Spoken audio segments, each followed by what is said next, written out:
ago, Nate and I had a conversation with Buckin Billy Ray Smith on our podcast, and we both enjoyed every second of it.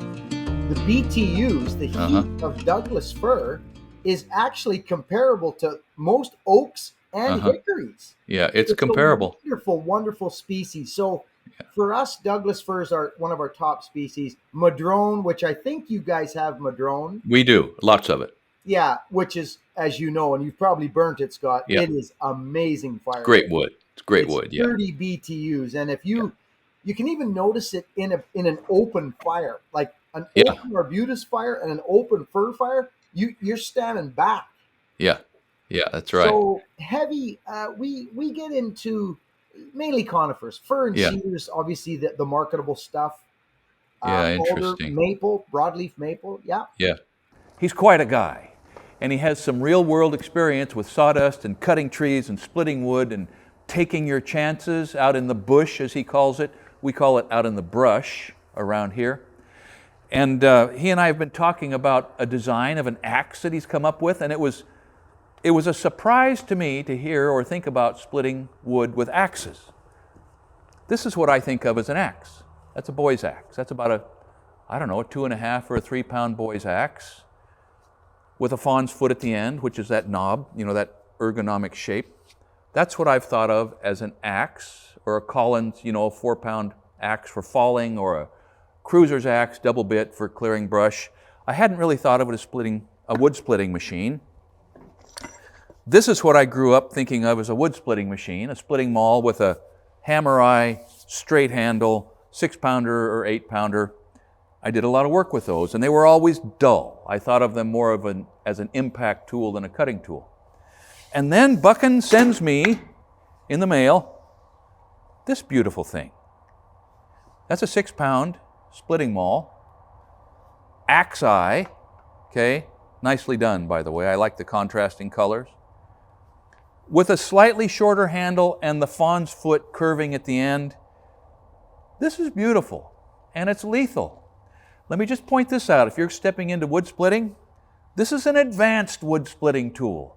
This is for somebody who can keep track of the business edge, because however dangerous a boy's axe is with that short handle and a sharp edge, a 6 pounder is going to go way past just to the bone.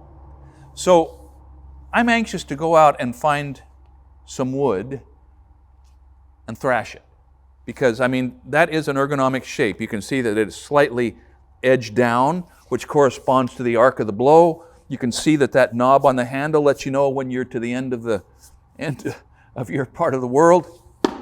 But let me just recommend this, and Buckin might do the same thing if he was sitting here.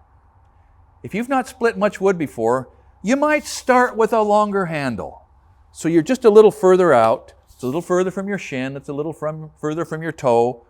And you can kind of get the feel of that muscles rocking in verdant heat, I think, as Robert Frost termed it. It's a pleasure to split wood, especially wood that's wanting to split. And it is something that Buckin Billy Ray Smith understands intimately and is happy to encourage all of us, if we have the opportunity, to take a swing at.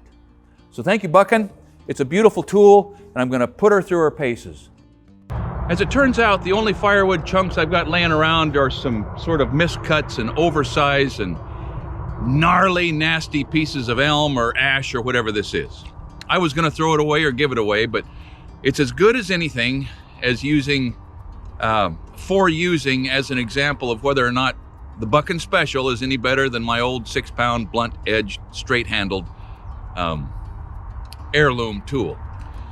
One interesting note for me is it's about 21 degrees here, which is just about as cold as it usually gets ever in a winter here in Southern Oregon, or at least for the past period of time. And so we're going to work up a bit of a sweat and remind ourselves that burning wood warms you twice.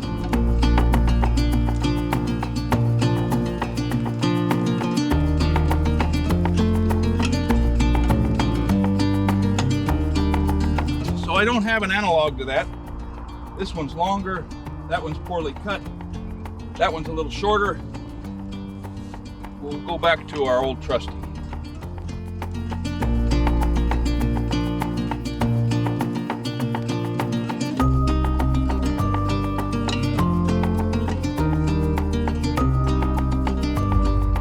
Well, that's not much of a test, but I like the axe handle. I like the oval shape. I would like it better if it was 3 inches longer. I think I'm probably a little taller than Buckin is, but in general, there's no downside to having it sharp if you don't hit yourself with it.